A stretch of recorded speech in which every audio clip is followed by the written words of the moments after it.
26শে March বাংলাদেশের ইতিহাসের সবচেয়ে আবেগঘন দিন। লাল সবুজ পতাকা, জাতীয় সঙ্গীত, সাভারের জাতীয় স্মৃতিসৌধে মানুষের ঢল, সব মিলিয়ে এক অনন্য আবহ। তবে এবার স্বাধীনতা দিবসকে ঘিরে রাজনৈতিক অঙ্গনে জমছে টান টান উত্তেজনা। কার্যক্রম নিষিদ্ধ একটি দল বাংলাদেশ আওয়ামী লীগ নাকি দিনটিকে কেন্দ্র করে সাংগঠনিক উপস্থিতি জানান দেওয়ার পরিকল্পনা করছে। যদিও আইনশৃঙ্খলা বাহিনী স্পষ্ট বার্তা দিয়েছে নিষিদ্ধ দলের প্রকাশ্য কার্যক্রমের কোনো সুযোগ নেই। তাহলে কি ঘটতে যাচ্ছে 26শে মার্চে? আবেগ, আইন, রাজনীতি আর কৌশলের এই জটিল খেলায় কার চাল কতটা গভীর? চলুন বিশ্লেষণ করি।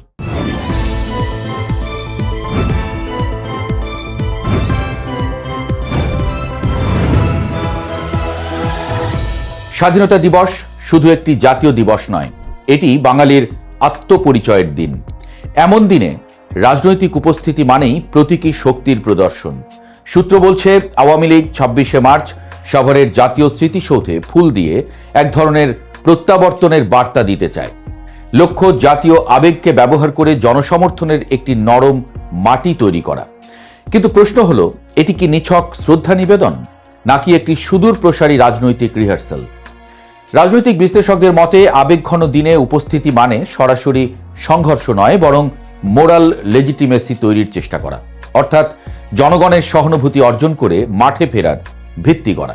মাঠ পর্যায়ে আওয়ামী লীগের অফিস খোলা যেন সেই নীরব শক্তি প্রদর্শন।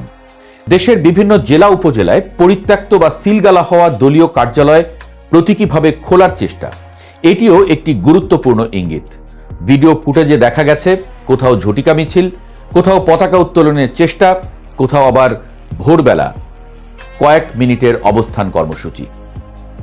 এগুলো কি স্বতঃস্ফূর্ত নাকি কেন্দ্রীয় কোনো সমন্বিত বার্তার অংশ? গোয়েন্দাদের সূত্র বলছে, 26শে মার্চের আগে অন্তত একবার করে প্রতিটি জেলায় উপস্থিতির বার্তা দিতে চায় দলটি। এর রাজনৈতিক অর্থ হল, সংগঠন পুরোপুরি ভেঙে যায়নি, তৃণমূল এখনো সক্রিয়। এটি মনস্তাত্ত্বিক খেলা। রাজনীতিতে অস্তিত্ব আছে, এই বার্তাই অনেক সময় বড় শক্তি।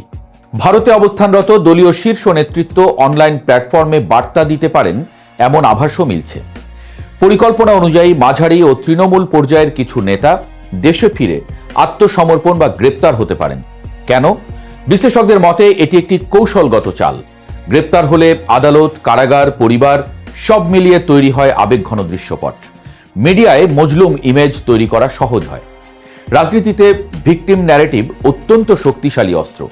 ইতিহাস বলছে, অনেক সময় দমনপীড়নের অভিযোগই সংগঠনকে পুনরুজ্জীবিত করেছে। তবে ঝুঁকিও কম নয়। আইনিভাবে নিষিদ্ধ অবস্থায় মাঠে নামা সরাসরি সংঘর্ষ ডেকে আনতে পারে। সম্প্রতি এক ছাত্রলীগ নেতাকে ঘিরে তৈরি হওয়া আবেগঘন প্রচারণা নিরাপত্তা সংস্থাগুলোর নজরে এসেছে। অভিযোগ, কিছু গণমাধ্যম ও সামাজিক যোগাযোগ মাধ্যমে নির্দিষ্ট বয়ান তৈরি করে একটি মানবিক ইমেজ দাঁড় করানো হয়। এখানেই মূল প্রশ্ন, এটি কি বিচ্ছিন্ন ঘটনা নাকি বৃহত্তর ন্যারেটিভ তৈরির ট্রায়াল রান? রাজনীতিতে মিডিয়া একটি বড় যুদ্ধক্ষেত্র। যে দল জনমত নিয়ন্ত্রণ করতে পারে সেই দল মাঠেও শক্ত অবস্থান নিতে পারে। 26শে মার্চকে সামনে রেখে যদি আবেগ, মানবিকতা ও জাতীয়তাবাদের মিশ্রণ তৈরি হয়, তবে তা জনমনে প্রভাব ফেলতে পারে।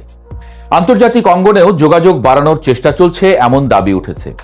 যুক্তি হিসেবে তুলে ধরা হচ্ছে, একটি রাজনৈতিক দলকে নিষিদ্ধ রাখা গণতান্ত্রিক চর্চার পরিপন্থী। যদি আন্তর্জাতিক মহলে রাজনৈতিক স্পেস প্রসঙ্গটি জোরালো হয়, তবে সরকারের উপরে কূটনৈতিক চাপ বাড়তে পারে। তবে পাল্টা যুক্তিও আছে। নিবন্ধন বাতিল ও কার্যক্রম নিষিদ্ধ হওয়ার পর পুনরায় সক্রিয় হতে হলে নির্দিষ্ট আইনি প্রক্রিয়া অনুসরণ বাধ্যতামূলক। আইনের বাইরে গিয়ে মাঠে নামা হলে সেটি আইনশৃঙ্খলা পরিস্থিতিকে জটিল করে তুলতে পারে। এদিকে আইনশৃঙ্খলা বাহিনীর অবস্থান জিরো টলারেন্সে। পুলিশ প্রধান স্পষ্ট করে বলেছেন, নিষিদ্ধ দলের কার্যক্রমের সুযোগ নেই। জুলাই পরবর্তী রাজনৈতিক বাস্তবতায় বিভিন্ন দলও জিরো টলারেন্সের অবস্থান নিয়েছে। অর্থাৎ 26শে মার্চ যদি মাঠে কোনো প্রতীকী কর্মসূচি নেওয়া হয়, তবে তাৎক্ষণিক প্রতিক্রিয়া আসার সম্ভাবনা প্রবল। এতে সংঘর্ষের ঝুঁকি তৈরি হতে পারে।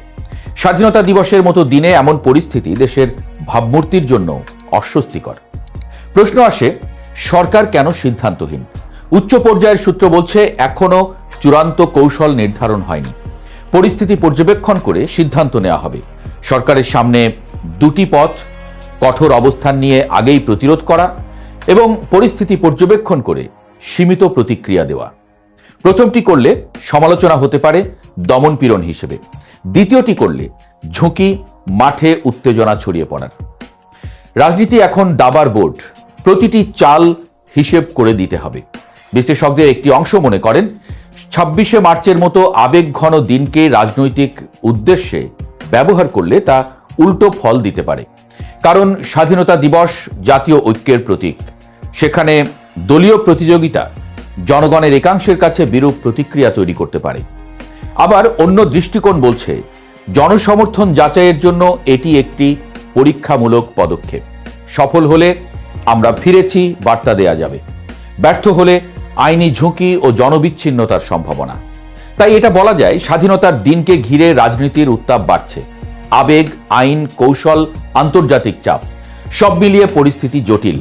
26শে মার্চ কি কেবল জাতীয় শ্রদ্ধার দিন হয়ে থাকবে, নাকি এটি হয়ে উঠবে নতুন রাজনৈতিক অধ্যায়ের সূচনা? তা হয়তো নির্ধারণ করবে দেশের রাজনৈতিক গতিপথের পরবর্তী অধ্যায়।